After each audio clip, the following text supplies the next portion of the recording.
beg tunaomba kila saa tunafuata wakipita hapa na maprado mnaomba aje so politicians are not leaders, so mwache kuwaheshimu. Nimesikia mtu akisema hapa ati tutoita waheshimiwa, msiwaite, just call them by the name. Mimi naitanga majina yao.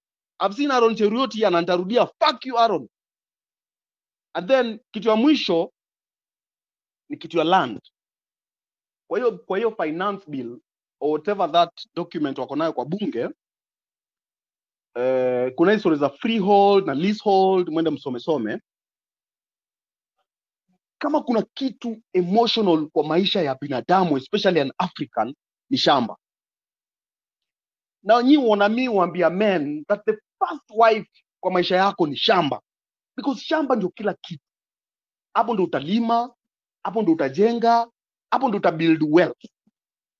But kitu inaendelea saa hii na nyinyi hamjui ni kwamba IMF and WEF, they are working silently kupossess mashamba yenyu in the next 100 years.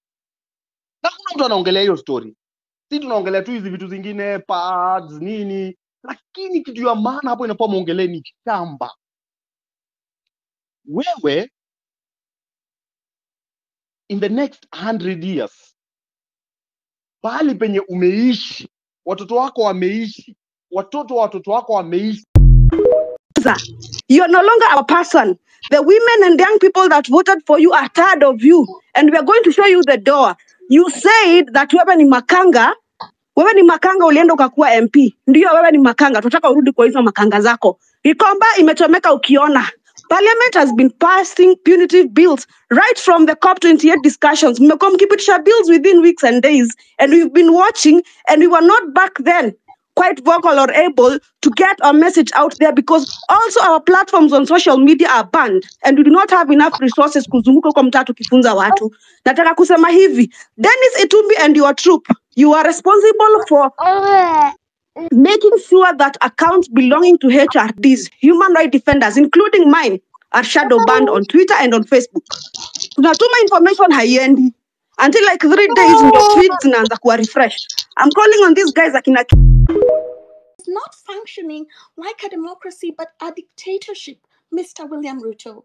Because the way the police are handling the situation is not fit for a democracy. And you cannot deny that you're behind that. Because even though you say they're independent, you have the power to stop the killings. But instead you go, after all the killings, you go hold a press conference and laud them. Sincerely, we saw Manu last year, how you dealt with the citizens.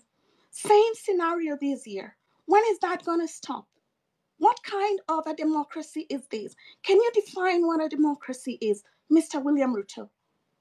And family, that you expect people just to dance to your tune. In a democracy, the right to picket and to protest is guaranteed in the Constitution.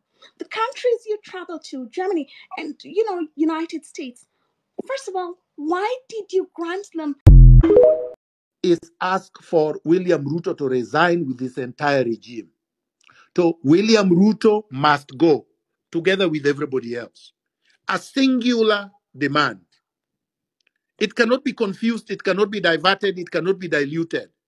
Let's leave all those laundry lists to NIS and people they have compromised, who are not interested in total liberation. We did not come this far. Ruto did not kill all the people he killed in the CBD, in Githurai, and yesterday outside Nairobi there. He did not kill all these people so that we can close shop with the tail between our legs and run away. Ruto should feel our weight, the weight of Kenyans. So number 2, after Ruto must go together with all his regime, you must boycott Western Hotel. It belongs to us anyway, but before we take it back, nobody should go to Western. I think the country should say Western should be closed. It should be closed to business. Amaco Insurance should not be operating. Let's start with Ruto's businesses. Let's boycott all of them before we move to anybody else. Because these are the companies he's using to siphon money from public coffers, and these are the places, the hiding places of his looters. So let's cripple him financially before we even remove him from State House, or as we remove him from State House. So we have to be very, very clear. Let's not go to MPs yet, because the moment the government is dissolved and we have a transitional authority, everybody comes home. The MCS come home, the MPs come home, and everybody else. All these people who have been supporting Finance Bill 2024 are not going back. So we have solved one problem in one fell swoop. We don't have to recall them one by one. We don't have to reconstitute the IBC.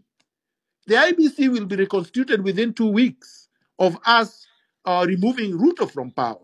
So let's not digress.